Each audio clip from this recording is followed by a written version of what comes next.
SNS를 통해 가짜 한우를 파는 업체를 직접 찾아가 봤습니다. 문이 굳게 닫힌 채 영업 정지를 알리는 문구가 붙어 있습니다. 사업자 번호를 조회해봤더니 불과 며칠 전 스스로 폐업 신고를 한 것으로 나옵니다. 그런데 이번이 처음이 아니었습니다. 농산물품질관리원회에 따르면 가짜 한우를 팔다 지난 2022년 2차례, 올해 또 2차례 적발됐습니다. 2번 이상 적발되면 업체 이름이 공개되지만 사업자만 바꾸면 영업을 계속하는데 아무 걸림돌이 없는 겁니다. 공개가 되면은 영업을 못 하겠죠. 아무래도 같은 업계 이런 내용들이 되면. 그러니까 걔들은 사업자를 없애버려요. 일단 영업만 할 수 있으면 저질 쇠고기를 한우로 둔갑시키는 건 식은 죽 먹기나 마찬가지였습니다. 한우 재비출이 1등급과 2+ 등급, 포장지에는 각각 등급 표시와 함께 이력 번호가 적혀 있습니다. 그런데 비싼 2+의 바코드를 찍었더니 축산물 이력 시스템과 연계돼 똑같은 내용이 담긴 태그가 출력됩니다. 횟수 제한도 없습니다. 이걸 1등급 고기에 붙이면 그대로 2+ 등급이 되는 겁니다. 1등급 한우입니다. 이렇게 자체 저울을 통해서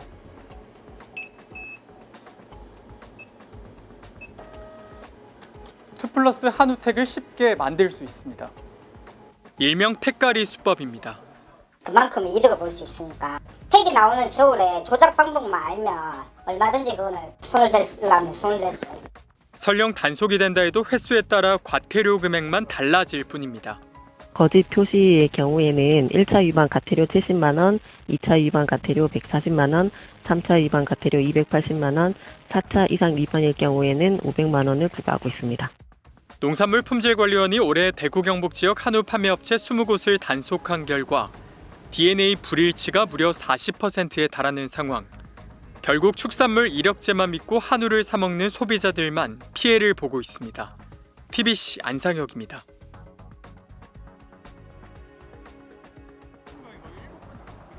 온라인 판매업체를 통해 2+ 한우를 구입한 박종국 씨. 1.2kg짜리 선물 세트가 반값 할인에 14만 원대였습니다. 하지만 받아보니 마블링이 거의 없는 유구 수준이었습니다. 2+ 같은 경우는 정말 뭐 아시겠지만 마블링 자체도 좋고 눈으로 봐도 이게 다는 그 정도인데 이거는 그냥 완전 그 유구 2등급짜리 질 낮은. 이상했던 박 씨는 보건환경연구원 동물위생시험소에 직접 시료 검사를 의뢰했습니다. 결과는 역시나였습니다. DNA 동일성 검사에서 불일치, 믿고 산 한우가 아닌 다른 고기였던 겁니다. 오늘 이 시간까지도 지금 그런 업체들이 1000팩씩 팔고 완판을 하고 있는 현실이에요. 이게 그 사이에 얼마나 많은 국민들이 속고 샀겠어요. 그게 안타깝다는 거죠. 알고 보니 이 고기를 판 곳은 대구에 있는 업체로 거짓 표시로 행정처분을 받았던 것으로 드러났습니다. 이런 거짓 표시와 같은 둔갑 판매를 막기 위해 정부가 2008년부터 축산물 이력제를 도입했습니다. 이렇게 이력번호 12자리를 스마트폰 앱에 입력하면 소의 개체 정보와 도축 정보, 등급 등을 한눈에 볼 수 있는데요. 문제는 이게 무용지물이란 점입니다. 여러 단계를 거쳐야 하는 유통구조 때문입니다. 사육과 도축, 포장 처리, 판매 등 단계별로 정해진 절차가 공개되지만 이력 번호를 게시하는 건 가장 마지막인 판매 단계에 이뤄집니다. 부분육을 소분하라는 판매업체가 마음만 먹으면 언제든 다른 고기로 바꿀 수 있는 겁니다. 양심만 조금 버리면 얼마든지 할 수 있죠. 사장이 직접 붙이는 거다 보니까 내가 여기서 조금만 더 이익을 보고 싶은 거예요. 실제로 최근 3년간 이력 번호 표시를 위반해 적발된 건수는 1,300여 건. 더 큰 문제는 판매 단계에서 바꿔치기 한 고기가 어디서 온 건지 소비자가 전혀 알 수 없다는 겁니다. 모든 시료를 다 분석해 놓으면 저희가 추천하기로 한 7억 정도는 있어야 본질적으로 사기치는 사람을 원천적으로 막을 방법이 있나. 유통 투명성을 강화하기 위해 도입된 축산물 이력제에 구멍이 뚫리면서 국내에서 유통되는 축산물에 대한 소비자 신뢰가 무너지고 있습니다. TBC 안상혁입니다. 대구의 한 백화점 66 코너. 주먹만한 한우 100g에 2만 원이 넘습니다. 그래도 소비자들은 비싼 돈을 지불합니다. 한우 라벨만 붙어 있으면 신선하고 맛있다는 신뢰가 있기 때문입니다. 수입보다는 맛있죠. 가격은 좀 비싸도 그런 신뢰감이 있죠. 아무래도 수입을 하면은 안 보는데 아예 한우 이게 라벨이 있으면은 신뢰하고 사는 건. 그렇다면 한우 라벨을 달고 시중에 유통되는 고기들은 제값을 하는 걸까? 지난 7일 농림축산식품부 국감장. 추석이 지난 지 한참인데 더불어민주당 이병진 의원이 뜬금없이 장관에게 한우 선물 세트를 건넵니다. 이 고기는 요 라벨과 일치하는 고기가 맞을까요, 안 맞을까요?